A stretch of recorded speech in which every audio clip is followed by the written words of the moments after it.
Sahabat YouTube channel BrainMate semuanya. Perkenalkan nama saya Jaka dan pembicara kita kali ini Bang Novianta. Kali ini kita akan sedikit membahas tentang konflik yang terjadi saat ini antara Rusia dan Ukraina.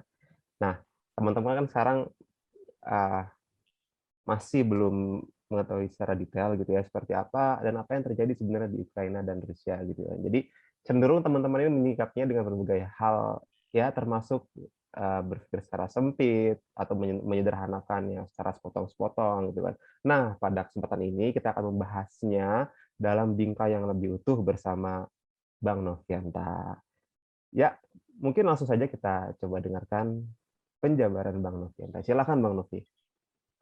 Oke, terima kasih Jaka atas perkenalannya. Makasih ya teman-teman sekalian di rumah, netizen sekalian. Salam kenal, ini Novianta dan Mas Jaka nih ya. Jadi kita sama-sama ingin sharing-sharing sebetulnya ya mengenai konflik di Ukraina dan di antara Ukraina dengan Rusia gitu. Jadi ini sebetulnya kita tuh bukan berpretensi jadi orang yang paling tahu atau ingin menggurui teman-teman netizen semua, bukan ya. Jadi tujuan kita di sini tidak sama sekali untuk menggurui, tapi ingin membahas atau mengulasnya dalam perspektif yang berbeda, dalam konteks yang lebih utuh gitu. Jadi diskusi atau bincang-bincang kita hari ini tuh bukan ke arah menggurui, tapi lebih pada diskusi aja supaya kita punya perspektif yang lebih luas gitu. Jadi teman-teman, kita mau lihatnya dari paling tidak 4 hal ya. Jadi hal yang pertama adalah kalau kita bahas konflik antara Ukraina dan Rusia, biasanya kecenderungan kita tuh melihatnya sebagai persoalan salah atau benar gitu. Jadi kalau kita bicara mengenai Rusia dengan Ukraina, waduh, ini salahnya si anu, salahnya negeri ini. Kemudian kecenderungan kita yang lain adalah kita jadi berpikir hitam putih, kita juga berpikir mengenai kalah menangnya saja gitu. Jadi sebetulnya yang kita mau ulas di sini lebih pada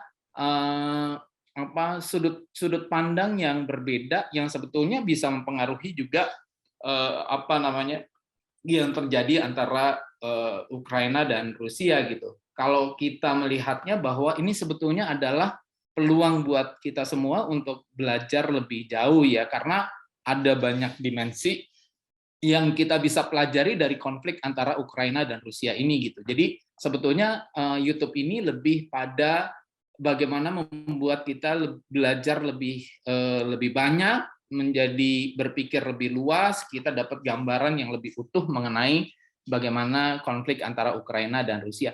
Nah, kebetulan Mas Jaka dengan saya ini kan lebih juga adalah orang yang terlibat pada komunitas BeMove ID ya. Jadi BeMove ID adalah Behavioral Movement Indonesia. Jadi kita tuh sebetulnya juga adalah orang-orang yang memerhatikan atau yang mengobservasi mengenai perilaku gitu. Jadi di sini yang kita akan bahas adalah beberapa hal kunci yang berkaitan dengan perilaku ya. Jadi ada dimensi aktor, jadi ada unsur aktornya. Siapa nih yang terlibat? Jadi kalau kita bicara mengenai Ukraina, di pihak Ukraina siapa aja yang sebetulnya aktor-aktor atau agent yang terlibat atau melibatkan diri. Kemudian di Rusia sendiri itu aktor-aktornya siapa saja. Kemudian kalau kita bicara Amerika, kemudian kita bicara NATO, itu juga kita nggak bisa anggap misalnya NATO itu sebagai satu entitas tunggal atau Eropa itu sebagai atau Amerika itu sebagai satu entitas tunggal. Jangan lupa juga bahwa di Amerika itu bukan hanya yang berperan, bukan hanya Joe Biden, tapi juga ada orang-orang yang berasal dari partai yang berbeda dengan partainya Joe Biden gitu. Jadi bukan hanya sekedar Joe Biden aja secara tunggal, tapi juga ada Partai Republik gitu ya.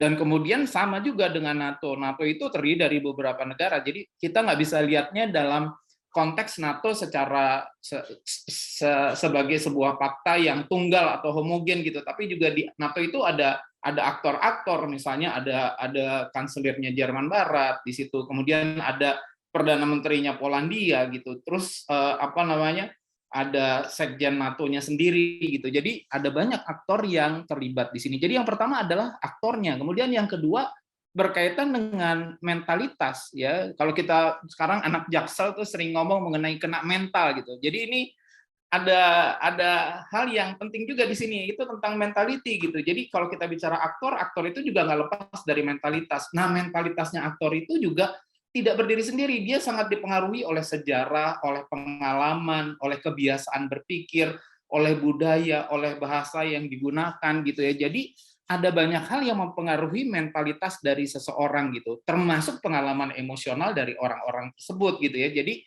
bukan hanya sekedar politik aja, tapi behavior dari aktor-aktor ini juga sangat dipengaruhi oleh pengalamannya dia. Jadi ada dimensi yang kedua yang disebut sebagai konteks gitu ya. Jadi konteks itu mempengaruhi mentalitas dari si aktor-aktor tadi. Sorry, ini dimensi yang ketiga ya, berarti konteks ya.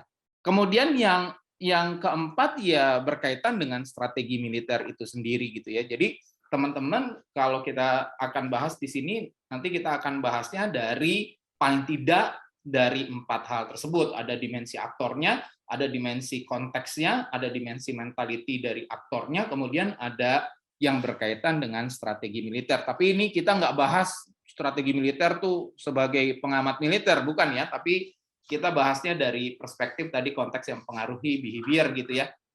Nah, kemudian yang menarik dari konflik Ukraina dengan Rusia ini juga, karena ini sangat berkaitan dengan mentality atau cara kita berperilaku atau tindakan gitu ya. Jadi ada problematika dan tantangan komunikasi gitu. Jadi kalau kita bicara mengenai sebuah strategi atau kata Vladimir Putin kan katanya ini adalah operasi khusus gitu ya.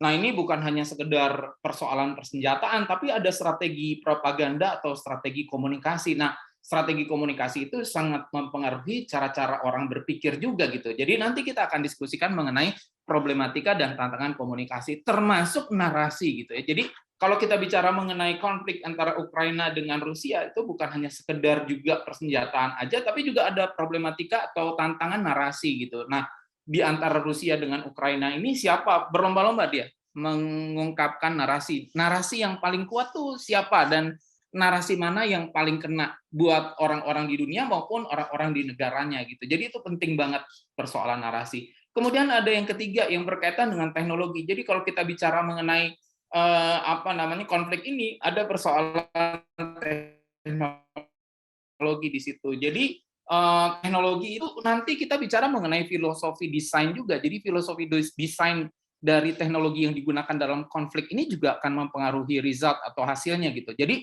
filosofi desain lagi-lagi itu dipengaruhi oleh sejarah dan budaya berpikir gitu. Jadi bukan hanya sekedar kita kan berpikir begini, oh desain itu mungkin hanya sekedar mendesain. Kalau kita bicara mengenai pertahanan, kita mungkin berpikir, oh iya ini berkaitan dengan strategi pertahanan aja, tapi sesungguhnya di balik itu ada persoalan paradigma gitu, ada persoalan proses berpikir yang mempengaruhi dia mendesain doktrin pertahanan dan kemudian mendesain teknologi yang menjadi support system dari strategi pertahanan yang digunakan gitu. Jadi ini ada dimensi yang saling berkaitan satu dengan yang lain dan ini merupakan kesempatan buat kita untuk belajar lebih jauh nih. Semoga jadi menarik gitu ya. Nah, teman-teman, kalau boleh saya ini ya, Mas Jaka saya share ya, ini ya. Silakan Mas Rizwan. Slide-nya nih supaya bisa kita bisa diskusikan dengan lebih jauh ya. Jadi ini